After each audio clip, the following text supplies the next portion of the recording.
talk about leaky gut. A lot of people don't know what that is, and there are some specific tests you can run for that. So I just want to show you guys what leaky gut looks like, how you test for it, and what we need to do. So here, let me share my screen with you and just kind of educate you on this first. Um, so what is leaky gut? Leaky gut is basically when you have holes in your gut. So, and it's been compromised. And what happens is it's usually going to be caused, they call it hyperpermeability. And what's going to happen is it's either going to be caused by foods right here, medications, lifestyle, or infections. Okay. Now, when you look at foods, the main foods are grains. I'll say that, especially gluten. When you look at medications, it's antibiotics, it's NSAIDs and steroids and proton pump inhibitors. Those are the big ones. And you see that a lot of patients that I run across are on a lot of those medications. Um, when we look at lifestyle, obviously smoking, alcohol, things like that, but really stress is a big one. Um, and then when we look at infections, I've had people who've had many, many infections. So what we want to look at is intestinal permeability. That is leaky gut. That means what it looks like is this.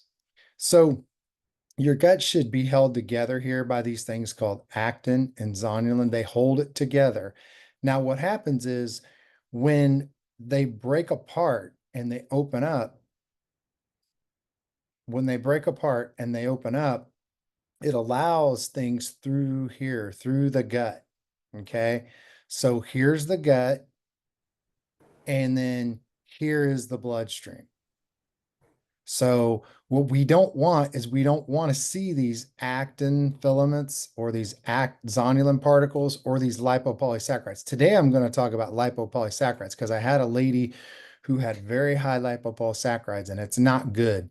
So we found these in the blood. So that's what we're looking for, okay?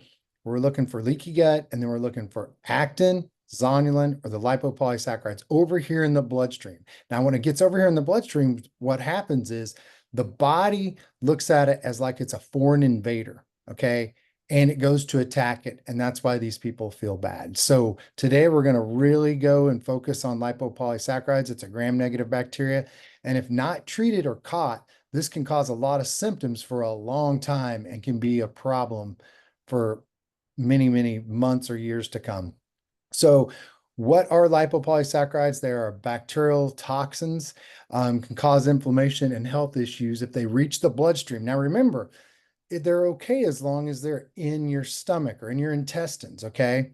But once you get leaky gut, they come out. Now those lipopolysaccharides, they become toxic and entering the blood, and you can have an infection, and that's leaky gut. And you got to be careful with eating too many fatty foods at that point, because if you eat those fatty foods, what it does is it creates a bilayer around them and kind of protects them. Okay. So you want to be real careful with that. And I'll give you some tips on what we can do to break it down. So lipopolysaccharides is what we're focusing on today, and we get that when we have leaky gut.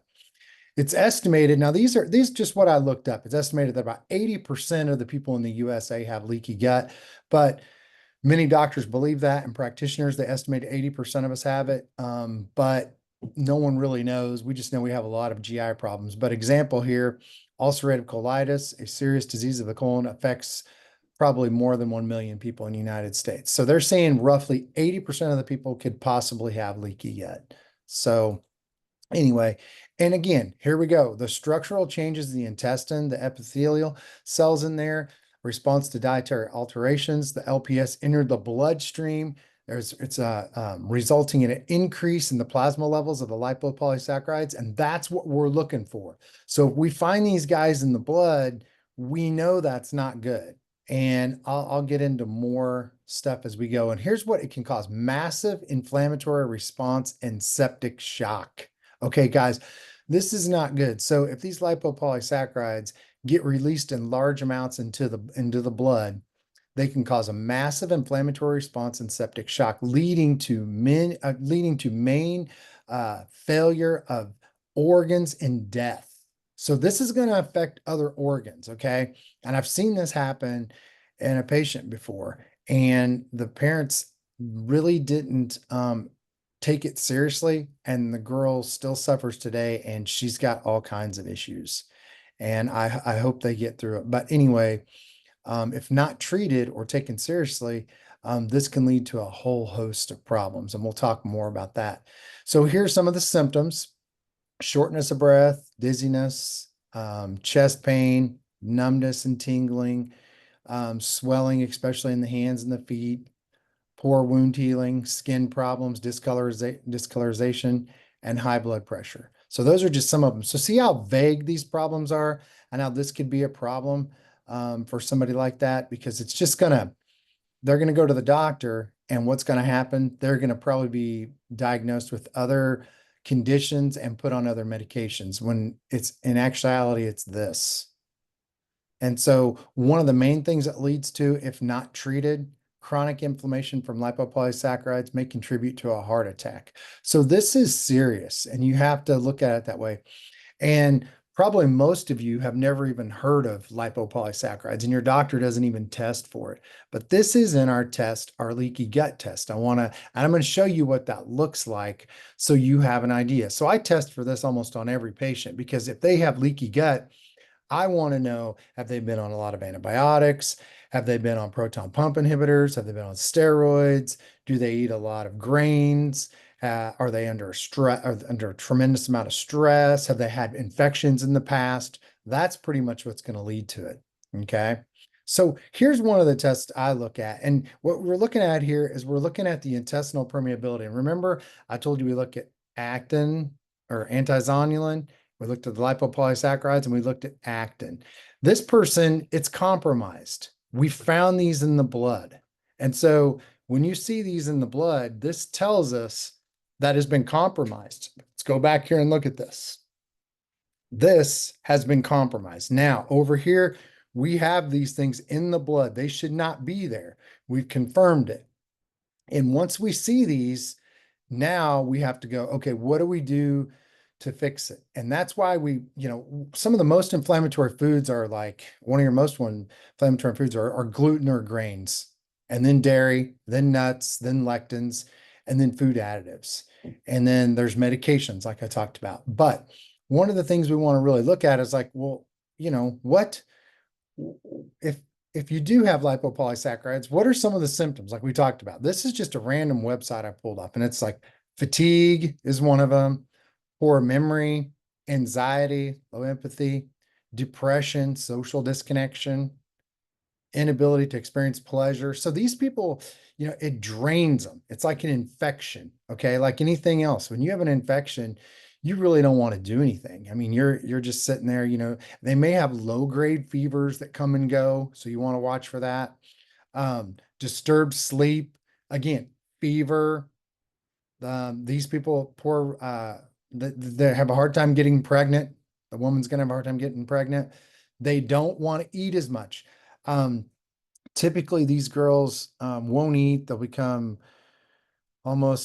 they become anemic. They're not getting enough proteins or enough vitamins and minerals in their blood, and they will become anemic. They'll have a low pain tolerance. They'll be experiencing things like fibromyalgia. They'll get diagnosed with fibromyalgia or chronic pain syndrome, things like that. It'll eventually can lead to diabetes, but these are just some of the things. I'm just trying to give you guys an idea of what's out there. They can gain weight, metabolic syndrome. So it's really going to mess them up. And like I said, most doctors do not look at this. So one of the things I would say is, let's look at this, but then here's one of the supplements I put them on to help with that. Okay. And this is something we call 3-factor immune complex. And here's what it has in it. It has monolaurin, it has L-lysine, HCl, like a hydrochloric acid. So that helps the stomach. Has cinnamon bark, elderberry, fruit extract, grapefruit extract, grape seed extract, and olive leaf extract. Now, what these do is they create an environment that's not good for those lipopolysaccharides. So it slowly kills off that bacteria, okay, that gram-negative bacteria. And that's what you got to do, because you can't come in and just blast them with antibiotics, because for one, the doctor's not going to recognize it. I haven't had I haven't had anyone come from a GI specialist that even recognizes these. Okay, guys. And then when I run the test on them, they come back positive. So what we got to do is we got to get off the inflammatory foods, take supplements like these, also prescribe things like vitamin D and other things as well. But this is where we start, and we got to control that inflammation so that that person can recover. But anyway, I just wanted to shed some light on this because I see it all the time. I had another lady today that came in, that I'm pretty sure this is what she has, and they just don't feel right. And so when you look at the symptoms, where are they here? Some of the symptoms, right here.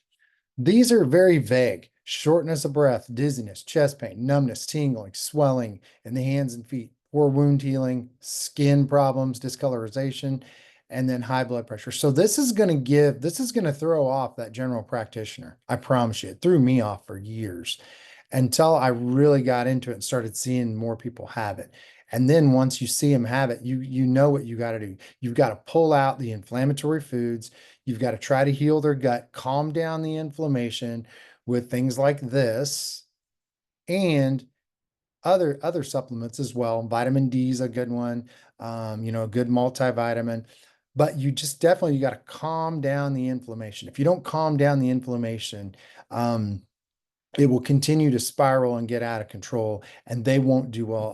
One of the patients I know got hospitalized for this. So it can be serious. So I just wanted to shed some light on it. So if you know anybody who's having GI issues, yourself or someone else, you really want to take that gut permeability thing serious, that leaky gut, because it can get serious. And these things don't typically go away on their own. I will say that you're gonna have to change your diet, your lifestyle, and you're gonna have to do some sort of supplementation.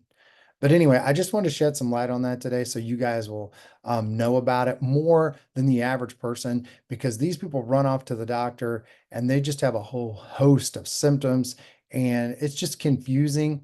And if they do have leaky gut or any digestive problems, this is a place you probably want to look first. Okay.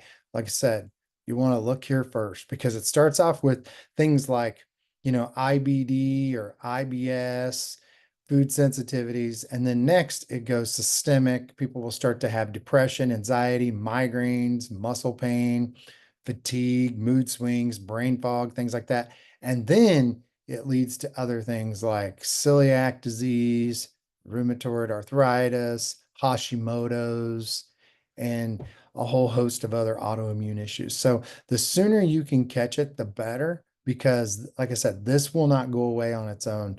And I just hope that this information is helpful. But anyway, again, that's leaky gut, and you're looking for those lipopolysaccharides. That's gram-negative bacteria, and it's okay if they're in the gut, but once they get outside there, the body recognizes them as a foreign invader and goes to attack them, and that's when you have a whole host of problems. That's when you start experiencing these symptoms, which eventually lead to these autoimmune diseases. Okay. Anyway, um, I hope that was helpful, ladies. And if you guys have any questions, just let me know and we'll bring you some more stuff in the future. Okay. Thank you.